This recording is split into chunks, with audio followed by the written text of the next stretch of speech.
আসসালামু আলাইকুম, স্বাগত জানাচ্ছি আরটিভি সকালের সংবাদে। আপনাদের সঙ্গে আছি আমি নাবিলা হাসান। শুরুতেই জানিয়ে দেব মার্কেন্টাইল ব্যাংক সংবাদ শিরোনাম।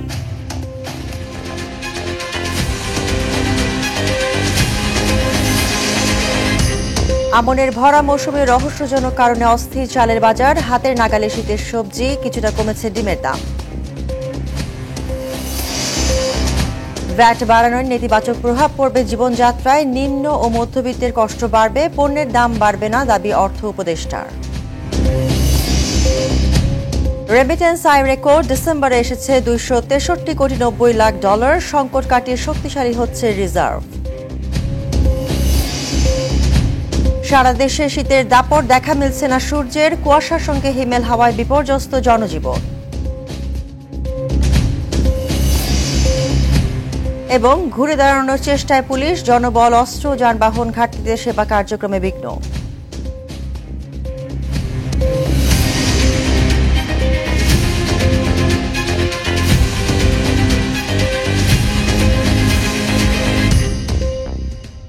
দর্শক শুনছিলেন মার্কেন্টাইল ব্যাংক সংবাদ শিরোনাম, এবার বিস্তারিত।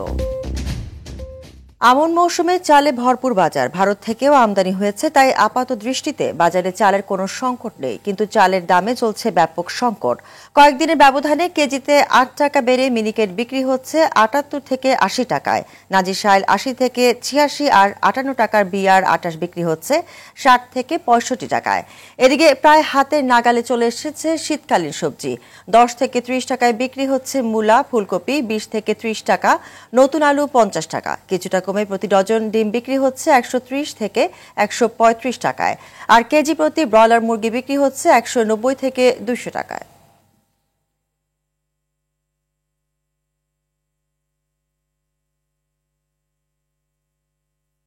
বছরের শুরুতেই ভ্যাট বাড়ানোয় ব্যয় বাড়বে সংসারে, তবে সবচেয়ে বেশি বিপাকে পড়বে নিম্ন ও মধ্যবিত্ত আয়ের মানুষ। সংশ্লিষ্টরা বলছে, আইএমএফ ঋণের শর্তের কারণে ভ্যাট বাড়ানো হচ্ছে, এতে সব ক্ষেত্রে নেতিবাচক প্রভাব পড়বে।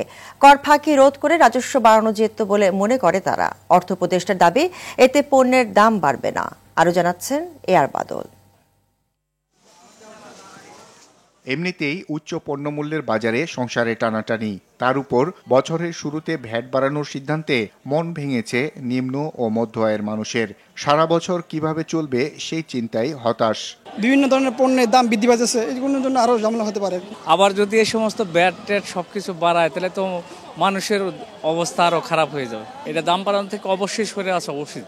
যেসব পণ্য বা সেবায় ভ্যাট বাড়ানো হচ্ছে তার মধ্যে রয়েছে ওষুধ 2.4% থেকে বাড়ছে 5%, এলপিজি গ্যাস 5% থেকে বাড়িয়ে 7.5%, তৈরি পোশাক 7.5% থেকে বাড়িয়ে 15%, অভ্যন্তরীণ বিমানের টিকিটে আবগারি শুল্ক 500 টাকা থেকে বাড়িয়ে করা হচ্ছে 700 টাকা, আন্তর্জাতিক বিমানের ক্ষেত্রে 3000 টাকা থেকে বাড়িয়ে তা করা হচ্ছে 4000 টাকা।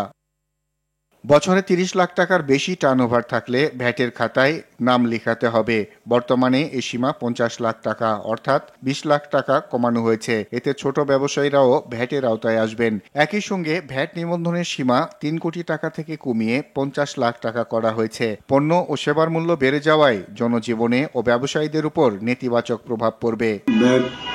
যে নেট, সেই নেটের মধ্যে অনেক ছোট ব্যবসায়ীকে আওতায় আনার যে প্রক্রিয়া ঘোষণা করেছেন, আমরা মনে করি এটা একটা নেগেটিভ ইম্প্যাক্ট সমাজে পড়বে। ঋণ দিতে আইএমএফ বাংলাদেশকে কর জিডিপির অনুপাত 0.2% বাড়ানোর শর্ত দিয়েছে। টাকার অঙ্কে যা 12,000 কোটি টাকার বেশি। বলা হচ্ছে, এই টাকা জনগণের কাছ থেকে আদায় করতেই বাড়ানো হচ্ছে ভ্যাট ও কোনো ক্ষেত্রে আবগারি শুল্ক। তো আইএমএফ এর শর্ত অনুযায়ী আমার যে পরিমাণ কর হার বাড়ানো দরকার, সেইটা বাংলাদেশ পারছে না। কর ফাঁকি রোধটা করতে পারি কিনা। সাধারণ মানুষ কর প্রদান করেন, কিন্তু এই কর সরকারের কোষাগারে যায় না। কিন্তু অর্থ উপদেষ্টা বলছেন ভিন্ন কথা। জিনিসপত্রের দামের উপরে তেমন প্রভাব করবে না, কারণ আমি বলি অত্যাবশ্যক জিনিসপত্র আমরা সব জিরো করে দিয়েছি। আপনি ছাড়টা দেখবেন কি দিয়েছে আমরা। উপদেষ্টা পরিষদ নতুন ভ্যাট হারের বিষয়টি এরই মধ্যে অনুমোদন দিয়েছে। আগামী 2-3 দিনের মধ্যে প্রজ্ঞাপন জারি করা হবে, যা আগামী সপ্তাহ থেকে কার্যকর হওয়ার কথা রয়েছে। এআর বাদল, আরটিভি, ঢাকা।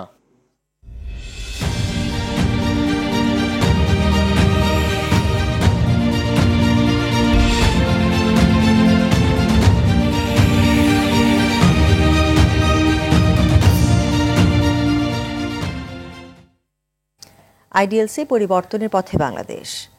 সদ্যবিদায়ী ডিসেম্বর মাসে দেশের রেমিটেন্স এসেছে 263 কোটি 90 লাখ মার্কিন ডলার, যা দেশের ইতিহাসে সর্বোচ্চ। দেশীয় মুদ্রায় প্রতি ডলার 120 টাকা ধরলে যার পরিমাণ দাঁড়ায় 31,668 কোটি টাকা। একক মাস হিসাবে আগে কখনোই এত পরিমাণ রেমিটেন্স আসেনি। ডিসেম্বরে প্রতিদিন গড়ে দেশে এসেছে 8 কোটি 51 লাখ ডলার রেমিটেন্স। রিপোর্ট করছেন ইফতেসামুল গনি। বাংলাদেশের অর্থনীতি সচল রাখতে সবচেয়ে বেশি গুরুত্বপূর্ণ ভূমিকা রাখেন প্রবাসীরা। তাদের পাঠানো রেমিটেন্সের উপর ভর করে শক্তিশালী ভিত গড়তে যাচ্ছে দেশের অর্থনীতি। রাজনৈতিক পট পরিবর্তনের পর থেকে যেন রীতিমতো ঝলক দেখাচ্ছে বাংলাদেশ।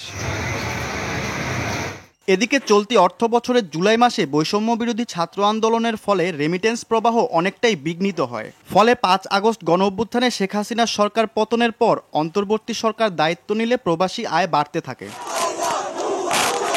এরই ধারাবাহিকতায় দেশের ইতিহাসে সর্বোচ্চ রেমিটেন্সের রেকর্ড হয়েছে।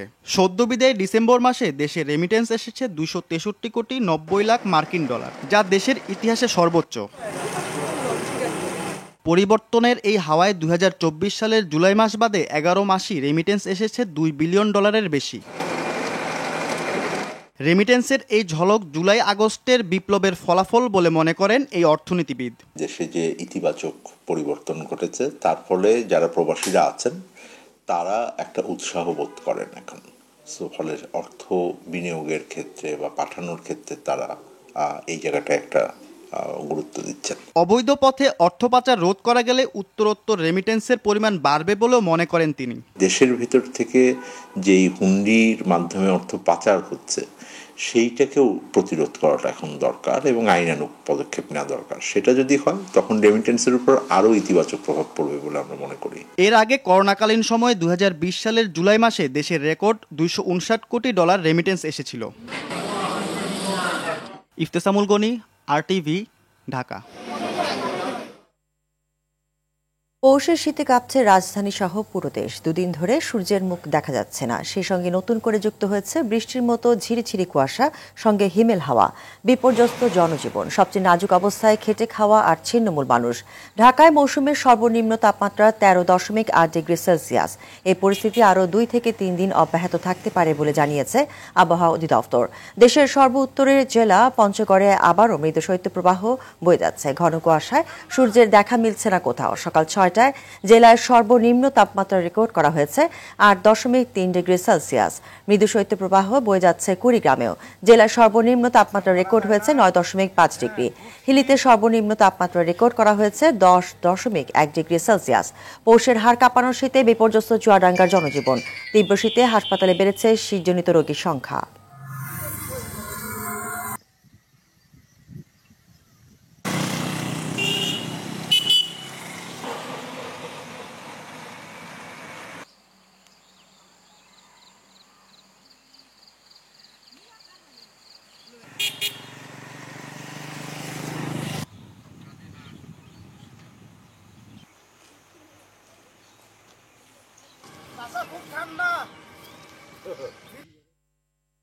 দর্শক, এই মুহূর্তে ঢাকার আবহাওয়া অধিদপ্তর থেকে যুক্ত হচ্ছেন বিপুল দেব রায়। সরাসরি চলে যাচ্ছি তার কাছে। বিপুল, আমরা জানতে পেরেছি যে ঢাকায় মৌসুমের সর্বনিম্ন তাপমাত্রা 13.8 ডিগ্রি সেলসিয়াস রেকর্ড করা হয়েছে। তো এই অসহনীয় পর্যায়ে চলে গেছে পরিস্থিতি। তো এভাবে আর কতদিন চলবে এবং আবহাওয়া অফিস কি বার্তা দিচ্ছে?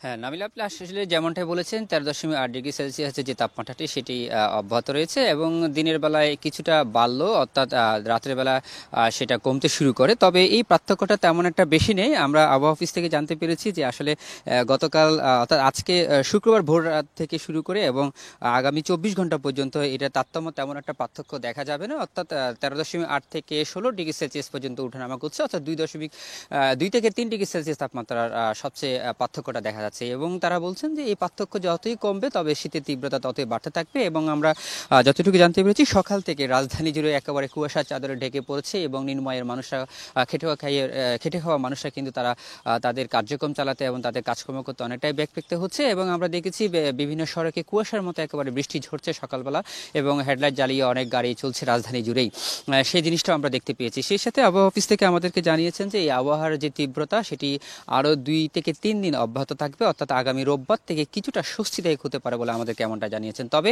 এই সপ্তাহের শেষের দিকে আবার এই তীব্রতা বাড়তে পারে। সেই সাথে সারা দেশের যে পরিস্থিতি সেটিও কিন্তু ধাপে ধাপে বৃদ্ধি পাচ্ছে এবং ওনারা বলছেন যে শীতের প্রবাহটি চলছে সেটি আরও চলমান থাকবে। তবে এখন যে শীতের যে তীব্রতা সেটি আসলে অনেকটাই পার্থক্যটা বোঝা যাচ্ছে এবং সেই পার্থক্যটা আরও বাড়তে পারে তেমনটাই বলেছেন। তবে রবিবারের পর থেকে কিছুটা তাপমাত্রা যখন বাড়বে তখন শীতের প্রকোপটা একটু কমে আসবে। সেই সাথে শেষ সপ্তাহে অর্থাৎ সপ্তাহের শেষের দিকে কিন্তু আবার কিন্তু একটা শীতের প্রবাহের কথা জানিয়েছেন যেটা তীব্র আরও বেশি হতে পারে এবং শীতের তীব্রতা বাড়তে পারে তেমনটা জানিয়েছেন। তাই তারা বলেছেন যে আসলে যারা নিম্নআয়ের মানুষ এবং যারা খেটে খাওয়া মানুষ তাদেরকে অনেকটাই সাবধান থাকতে হচ্ছে। সেই সাথে আমরা আরেকটা জিনিস আপনাকে জানিয়ে দিতে চাই যে আসলে হাসপাতালগুলোর চিত্র সেটি হচ্ছে শিশুদের এবং বৃদ্ধরা কিন্তু নিউমোনিয়া রোগ আক্রান্ত হচ্ছেন এবং ডায়রিয়া রোগ আক্রান্ত হচ্ছেন এমনটা আমরা জানতে পেরেছি।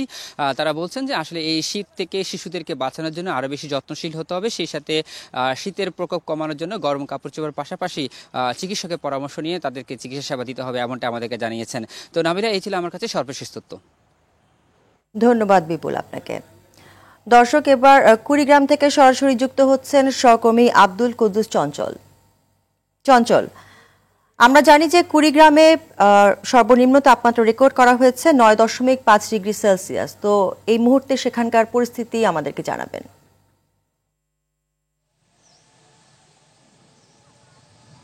নাবিলা, যেমনটি বলছিলেন যে আজকে কুড়িগ্রামে কিন্তু ভোর 6টায় সর্বনিম্ন তাপমাত্রা রেকর্ড করা হয়েছে 9.5 ডিগ্রি সেলসিয়াস, অর্থাৎ এখন কিন্তু কুড়িগ্রামের উপর দিয়ে মৃদু শৈত্য প্রবাহ প্রবাহিত হচ্ছে। আরেকটি বিষয় রয়েছে যে গত 3 দিন থেকে কিন্তু কুড়িগ্রামে কিন্তু আকাশে সূর্যের দেখা মেলেনি। আপনাকে যদি একটু দেখাতে চাই, এখন পর্যন্ত কিন্তু কুয়াশার যে রেশ সেটি কিন্তু কাটেনি। আমরা দেখতে পাই যে রাত বাড়ার সাথে সাথে কিন্তু কুয়াশার আধিক্য বেড়ে যায় এবং দুপুর অবধি কিন্তু এই কুয়াশাগুলো থাকে। ফলে কিন্তু এই কুড়িগ্রাম জেলায় কিন্তু শীতের যে তীব্রতা সেটি কিন্তু বেড়ে গিয়েছে। ফলে এখানকার মানুষ যারা রয়েছে তারা কিন্তু চরম শীতে দুর্ভোগ পোহাচ্ছে। বিশেষ করে খেটে খাওয়া মানুষ যারা রয়েছে, যারা দিনমজুরি করে দিনপাত করে, এছাড়া নদী অঞ্চল, চর অঞ্চল, এই সমস্ত মানুষ কিন্তু অনেকটাই শীতে দুর্ভোগ পোহাচ্ছে। তারা সময় মতো কাজে যোগ দিতে পারছেন না। ফলে কিন্তু তাদের যে আয় সেটি কিন্তু অনেকটা কমে গিয়েছে এবং পরিবার পরিজন নিয়ে তারা কিন্তু দুর্ভোগে রয়েছে। তো প্রশাসনের পক্ষ থেকে বলা হচ্ছে শীতের তো মানুষের জন্য কিন্তু শীতবস্ত্র বিতরণ চলমান রয়েছে। এছাড়াও আমরা দেখেছি যে বেসরকারি প্রতিষ্ঠানগুলো কিন্তু শীতবস্ত্র বিতরণ করছে, তবে এগুলো কিন্তু প্রয়োজনের তুলনায় অনেকটা কম। তো আবহাওয়া অফিস যেটি বলছে যে আরো শীত বাড়ার সম্ভাবনা রয়েছে, ফলে কিন্তু এই কুড়িগ্রামের মানুষের শীতের দুর্ভোগ কিন্তু চরমে উঠবে। তো নাবিলা, এই ছিল আমার কাছে কুড়িগ্রামের শীত নিয়ে সর্বশেষ খবরাখবর। ধন্যবাদ চঞ্চল আপনাকে। ক্ষত কাটিয়ে ঘুরে দাঁড়ানোর চেষ্টা করছে পুলিশ। জনবল, অস্ত্র, যানবাহনের ঘাটতি থাকলেও সাধারণ মানুষকে সেবা দেওয়ার চেষ্টায় বাহিনীর সদস্যরা। রাজধানীর বেশিরভাগ থানায় নতুন সদস্য যুক্ত হওয়ায় পরিবেশের সঙ্গে মানিয়ে নিতে বেগ পেতে হচ্ছে। পুলিশের বর্তমান অবস্থা নিয়ে সাদিয়া কানিজের ধারাবাহিক প্রতিবেদনের প্রথম পর্ব ছবি তুলেছেন মেহেদী হাসান সুজন। ছাত্র জনতার আন্দোলনের আগে পরে জনরোষের শিকার হয় পুলিশ। 400-র বেশি স্থাপনায় হামলা ও লুটপাটের ঘটনা ঘটে। যানবাহন পুড়েছে 1000-এরও বেশি। প্রাণ হারান অন্তত 44 পুলিশ সদস্য। রাজধানীর ভাটারা থানার মূল ফটকের পাশে এখনও পোড়া গাড়ির স্তূপ। 5 আগস্ট বিক্ষুব্ধ জনতার হামলায় অবশিষ্ট ছিল না কিছুই। 5 মাসে ঘুরে দাঁড়ানোর চেষ্টা করছে থানাটি, যদিও লুট হওয়া 52টি অস্ত্রের এখনও খোঁজ নেই। ক্ষোভের আগুনে পড়ে যাত্রাবাড়ি, মোহাম্মদপুর, মিরপুর সহ রাজধানীর বেশিরভাগ থানা। আলামত ও পুলিশের গাড়ি সহ যাত্রাবাড়িতেই পোড়ানো হয় প্রায় 1/2 যানবাহন। যে ক্ষত এখনো পূরণ হয়নি। যেহেতু এখানে নতুন পুলিশ আসছে আর এই থানাকে কেন্দ্র করে অনেক মেচাকার হয়েছে, এই কারণে আমাদের অনেক পুলিশ সদস্যরা একটু কথাবার্তা বলতো, মানুষের সাবধান। অনেকে দেখছে, পাবলিকে দেখছে 2টা কথা বলছেন, আর সে আবার রিপ্লাই যে একটা কথা বলবো সাহসটুকু করে না। আমরা এতটুকু এইখানে চলে আসছি জনগণের সাহায্য সহযোগিতাতে আমরা এই পর্যায়ে এসে পৌঁছেছি। স্থানীয়রা সেবা নিতে থানায় আসছেন, তবে পুলিশ সদস্যদের অস্বস্তি পুরোপুরি কাটেনি। সার্বিকভাবে ভালো, তবে জনগণ একটু অ্যাগ্রেসিভ মোডে থাকে। আমরা তাদেরকে বোঝাতে সক্ষম হই না যে আসলে আমাদেরও কিছু লিমিটেশন থাকে। ছাত্র প্রতিনিধি যারা আছে বা ছাত্র যারা আছে এরা সর্বমহল থেকে সবাই তাদের আগের যে পুনরায় যে আস্থা ছিল মানুষের প্রতি, পুলিশের প্রতি যেটা আস্থা ছিল, ওই আস্থাটা পুনরায় তৈরি করে দিতে আমরা সবাই তাদের হেল্প করতেছি। অনেক সময় লাগতো এক একটা সার্ভিসের জন্য। এখন আমরা ইদানিং যে সার্ভিসগুলোর জন্য আসতেছি, খুব ভালো সার্ভিস পাচ্ছি। আমার একটা মোবাইল হারিয়ে গেছে কালকে রাত্রে, এই জন্য আইছি পুলিশের কাছে সহযোগিতা চাইতে। অপরাধ দমনে নিয়মিত টহল শুরু হয়েছে, এখন প্রয়োজন জনগণের আস্থা অর্জন। পুলিশকে অতি দ্রুত সকল আমাদের যে ইউনিটগুলো রয়েছে, ইউনিটগুলোতে পুলিশকে দ্রুততার সাথে অপারেশনাল করা, আর সেই কাজটি কিন্তু আমরা অত্যন্ত দ্রুততার সাথে করেছি 5 তারিখের পরবর্তী সময়ে। এবং এর পরবর্তী সময়ে এই যে গাড়ির যে সংকটগুলো ছিল, পাশাপাশি যে স্থাপনাগুলো যেগুলো ক্ষতিগ্রস্ত হয়েছিল, সেগুলো কিন্তু প্রায়োরিটি বেসিসে কিন্তু এগুলো সমাধান করা হয়েছে। যত চাপই আসুক, পেশাদারিত্ব বজায় রাখতে অতীতের মতো অন্যায়ের সাথে আপোষ না করার পরামর্শ এই নিরাপত্তা বিশ্লেষকের। জনতার প্রতি তাদের যে দায়িত্ব, রাষ্ট্রের প্রতি যে তাদের যে দায়িত্ব, এই দায়িত্ববোধ বা অবস্থানগুলো থেকে তারা বিচ্যুত হয়ে গিয়েছিল। রাজনৈতিকভাবে ব্যবহৃত হলে এটার একটা নেগেটিভ ইম্প্যাক্ট বা এটা একটা ধ্বংসাত্মক, এটা বুমেরাং হয়ে কিভাবে আসবে সেটা তো 5ই আগস্টের সমস্ত পুলিশ সদস্যদের বোঝা উচিত, তাই না? এবং এটা থেকে একটা শিক্ষা নেওয়া উচিত। সাদিয়া কানিজ, RTV, Dhaka. Mymensingh medical college হাসপাতালের ভেতর যেখানে সেখানে গাড়ির জটলার কারণে প্রতিনিয়ত ইনডোরে প্রবেশ করতে ভোগান্তি পোহাতে হচ্ছে রোগীদের। বিভাগীয় নগরীর একমাত্র চিকিৎসা কেন্দ্রের এমন দশার জন্য কর্তৃপক্ষের উদাসীনতাকে দায়ী করছে রোগীর স্বজনরা। তবে হাসপাতাল কর্তৃপক্ষ বলছে, অভিযান চালিয়েও সমস্যার সমাধান করা যাচ্ছে না। ময়মনসিংহ প্রতিনিধি মোজাম্মেল খোকনের তথ্যচিত্রে আরও জানাচ্ছেন নুসরাত জাহান সিদ্ধি। ময়মনসিংহ সহ আশেপাশের 6 জেলার প্রায় 2.25 কোটি মানুষের জন্য একমাত্র সরকারি মেডিকেল কলেজ হাসপাতাল এটি। জরুরি বিভাগের সামনে অ্যাম্বুলেন্স দাঁড় করানো নিষেধ থাকা সত্ত্বেও তা অমান্য করে প্রতিনিয়ত রোগীবিহীন অ্যাম্বুলেন্স দাঁড় করিয়ে রাখা হচ্ছে, যা দেখে মনে হয় এটি অ্যাম্বুলেন্সের স্ট্যান্ড। এই অবস্থায় রোগী নিয়ে হাসপাতালে ঢুকতে রীতিমতো যুদ্ধ করতে হয় স্বজনদের। তবে চালক ও মালিকদের দাবি, জুলাই বিপ্লবের আগে এসব অ্যাম্বুলেন্স রাস্তার পাশে রাখা হতো, কিন্তু সম্প্রতি সেখান থেকে উচ্ছেদ করে দেয় হাসপাতালের ভেতরেই এসব রাখতে বাধ্য হচ্ছেন তারা। আগে হাসপাতালের রোডের সাইডে রাখতাম, সময় আমাদের রাখতে দেয় না, ভিতরে আমরা রাখতাম। কর্নেল স্যারে মনে করেন যে আমাদেরকে দিচ্ছে 10টা গাড়ি রাখবার, আমাদের গাড়ি এলো 70-80টা। আমাদেরকে আর গাড়ি কোনোখানে রাখতে দেয় না, তাহলে আমরা যাবো কোথায়? আর আমরা কিভাবে আমরা এই রোগীর সেবাগুলা দেব? অন্যদিকে রোগী ও স্বজনদের অভিযোগ, এমন পরিস্থিতির কারণে মুমূর্ষু রোগী নিয়ে হাসপাতালে ঢুকতে বেগ পাওয়ার সহ নানা রকম ভোগান্তি পোহাতে হয়। গাড়িগুলো যদি আমরা বাইরে নিয়ে যাই বা বাইরে রাখার ব্যবস্থা করে, সেই ক্ষেত্রে পেশেন্টগুলো আসতেও সুবিধা হয়, একটা পরিবেশেরও একটা এই ভারসাম্যটা ঠিক থাকে। গাড়ি ঘোড়ার কারণে আমাদের রোগীদের অনেক ভোগান্তি হয়। হসপিটাল হইতে আপনার পরিবেশ নিরিবিলি থাকবে বা পরিবেশটা সুন্দর সাধারণ গুছানো থাকবে। তবে জটলার বিষয়টি স্বীকার করে সমস্যা সমাধানের একাধিক চেষ্টা করেও সম্ভব হচ্ছে না বলছেন হাসপাতালের পরিচালক। মাঝে মাঝে যাই, গিয়ে তাদেরকে আবার বের করে দিই, কিন্তু মাঝে মাঝে অ্যাম্বুলেন্সের ওই ড্রাইভারগুলো আর পাওয়া যায় না। তখন ওই অ্যাম্বুলেন্সগুলোকে আমি ওই মুহূর্তে সরাইতে পারি না, তখন আবার পুলিশকে ইনফর্ম করতে হয়, তারা এসে আবার অভিযান চালায়, তখন আবার তারা আবার চলে যায়, কিন্তু পরে তারা আবার ভেতরে ঢুকে পড়ে। এই যে এইভাবে যে চলতেছে, এই জন্য আসলে সবসময় এই সমস্ত অ্যাম্বুলেন্সকে আমরা এখান থেকে 100% একদম দূর করতে পারি। রোগীদের ভোগান্তির কথা চিন্তা করে দ্রুত এই সমস্যার সমাধানের সরকারের কঠোর নজরদারি কামনা করছে ভুক্তভোগীরা। নুসরাত জাহান সিন্থি, RTV।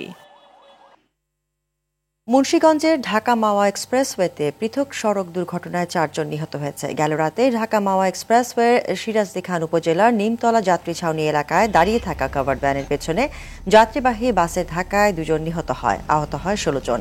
হাসারা হাইওয়ে থানার ভারপ্রাপ্ত কর্মকর্তা আব্দুল কাদের জিলানি জানান, ঢাকা শ্রীনগরগামী রুটের আবদুল্লাহ পরিবহনের একটি বাস যাত্রী নিয়ে শ্রীনগরের দিকে যাচ্ছিল।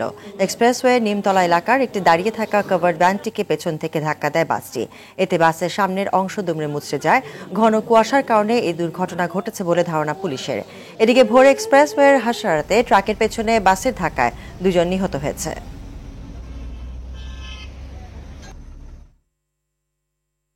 আন্তর্জাতিক প্রসঙ্গ, যুক্তরাষ্ট্রের ক্যালিফোর্নিয়ায় এক বাণিজ্যিক ভবনে বিমান বিধ্বস্ত হয়েছে। এই ঘটনায় 2 জন নিহত হয়েছে, আহত হয়েছে আরও 18 জন। শুক্রবার এক প্রতিবেদনে এ তথ্য জানায় বিবিসি। বৃহস্পতিবার সামাজিক যোগাযোগ মাধ্যম এক্সে ফুলারটন পুলিশ ডিপার্টমেন্ট বলছে আহত 10 জনকে হাসপাতালে নিয়ে যাওয়া হয়েছে। এছাড়া ঘটনাস্থলে বাকি 8 জনকে প্রাথমিক চিকিৎসা দেওয়ার পর ছেড়ে দেওয়া হয়েছে। দেশটির ফেডারেল এভিয়েশন অ্যাডমিনিস্ট্রেশন জানিয়েছে স্থানীয় সময় দুপুর 2টা নাগাদ সিঙ্গেল ইঞ্জিন বিশিষ্ট ভ্যান্স RV-10 মডেলের ছোট বিমানটি বিধ্বস্ত হয়।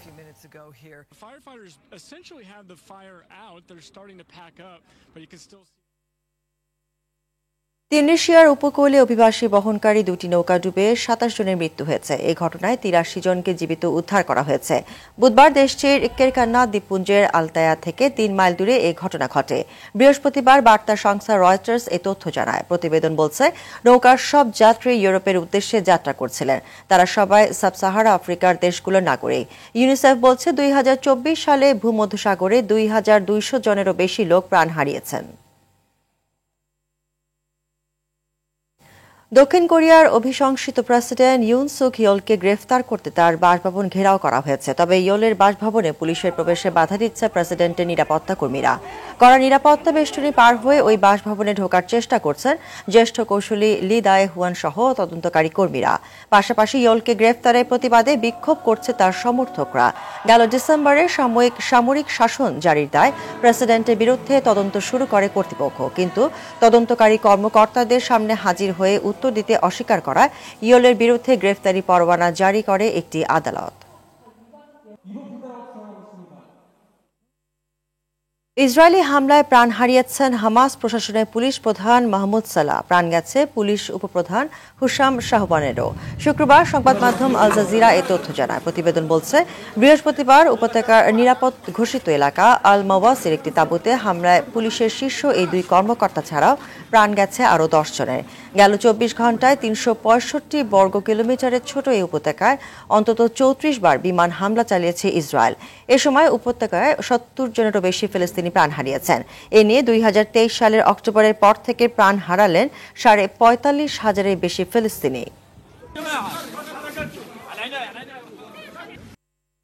বাংলাদেশ প্রিমিয়ার লিগ ক্রিকেট প্রথম জয়ের খোঁজে আজও মাঠে নামবে ঢাকা ক্যাপিটালস। অপরদিকে টানা দ্বিতীয় জয় লক্ষ্যে মাঠে নামবে দুর্বার রাজশাহী। দুপুর 2টায় তাসকিনের রাজশাহীর প্রতিপক্ষ চট্টগ্রাম কিংস। উদ্বোধনী ম্যাচে রাজশাহী 197 রান করে হারলেও দ্বিতীয় ম্যাচে ঢাকাকে হারিয়ে জয়ের দেখা পায়। অপরদিকে হার দিয়ে এবারে বিপিএল শুরু করা চট্টগ্রামও এই ম্যাচে জয় ছাড়া ভিন্ন কিছু ভাবছে না। দিনের দ্বিতীয় ম্যাচে সন্ধ্যা 7:30টায় খুলনা খেলবে ঢাকা ক্যাপিটালসের বিপক্ষে। নিজেদের প্রথম ম্যাচে জয় পাওয়া খুলনা এদিনও সে ধারা বজায় রাখতে চায়। অপরদিকে জয়ের জন্য মরিয়া হয়ে খেলবে আগের 2 ম্যাচে হারের তেতো স্বাদ পাওয়া ঢাকা।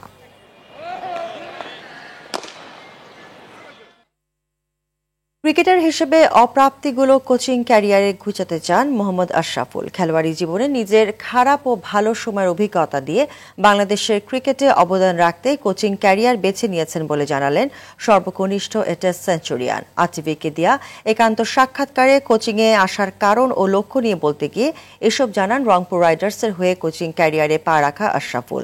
এছাড়া কোচ হিসেবে বাংলাদেশের বিশ্বকাপ জয়ে অবদান রাখার স্বপ্নের কথাও জানান তিনি। আয়তুল্লাহ মানিকের ক্যামেরায় আরও জানাচ্ছেন আতিকুল ইসলাম শাকিল। আন্তর্জাতিক ক্রিকেটে পদার্পণেই নিজের সামর্থ্যের প্রমাণ রেখেছিলেন। সবচেয়ে কম বয়সে টেস্ট সেঞ্চুরি রেকর্ড গড়ে আলোড়ন তুলেছিলেন ক্রিকেট বিশ্বে। হয়েছিলেন ক্রিকেট পাগল জাতির চোখের মণি। কিন্তু ক্যারিয়ারের মধ্য গগনে একটি ঝড় তাকে ছিটকে দেয় জাতীয় দল থেকে। এতে করে তার নিজের ক্ষতির চেয়ে বেশি ক্ষতি হয় বাংলাদেশের ক্রিকেটের। বিশেষ করে তার না থাকায় টেস্ট ক্রিকেটের ক্ষতি এখনও পুষিয়ে উঠতে পারেনি বাংলাদেশ। সে ফরম্যাটে ভালো কিছু ক্রিকেটার তৈরি করাই এখন মোহাম্মদ আশরাফুলের লক্ষ্য ও উদ্দেশ্য। ডেফিনেটলি ভালো মানের ইন্টারন্যাশনাল মানের প্লেয়ার যেন বের হয়, এটাই আসল লক্ষ্য। আমার কোচ 4টা টেস্ট প্লেয়ার তৈরি করেছেন, আমিও যেন অনেক অনেক টেস্ট প্লেয়ার এবং কোয়ালিটি প্লেয়ার তৈরি করতে পারি। খেলোয়াড়ি জীবনে সামর্থ্য অনুযায়ী দেশকে দিতে না পারার আক্ষেপ রয়েছে তার। তাই নিজের ভুল থেকে নেওয়া শিক্ষা বিলিয়ে দেশের ক্রিকেটে অবদান রাখতে চান তিনি। অনেক কিছু হয়তো দিতে পারিনি বাংলাদেশকে, যতটুকু দিয়েছি তার থেকে আরো বেশি দিতে পারলে ভালো হতো। কেন পারিনি, কি হয় ওই সিচুয়েশনগুলো, যেহেতু মেন্টাল গেম, ওইসব বিষয় নিয়ে আসলে আমি চিন্তা করেছি যে ইয়াং একটা প্লেয়ারকে আমি বা একটা এলিট প্লেয়ারকে আমি হেল্প করার চেষ্টা করব। জাতীয় দলের হয়ে বিশ্বকাপ জয়েও অবদান রাখার স্বপ্ন তার, তবে তিনি জানেন সিঁড়ি পার হতে হবে পর্যায়ক্রমে, আর সেটার প্রথম ধাপ হিসেবেই বিপিএলের দল রংপুরের কোচিং প্যানেলে যুক্ত হয়েছেন মোহাম্মদ আশরাফুল। বাংলাদেশ যেন ওয়ার্ল্ড কাপ জিততে পারে, সেই টিমের যদি পার্ট হতে পারে কোচিং স্টাফ হিসাবে, অবশ্যই এইসব লক্ষ্য তো ডেফিনেটলি আছে, কিন্তু আমি স্টেপ বাই স্টেপ যেতে চাই। আতিকুল ইসলাম শাকিল, RTV, ঢাকা। সকালের সংবাদ এই পর্যন্তই। মধ্যাহ্নের সংবাদ দুপুর 12টায় দেখার আমন্ত্রণ রইল। ধন্যবাদ সবাইকে।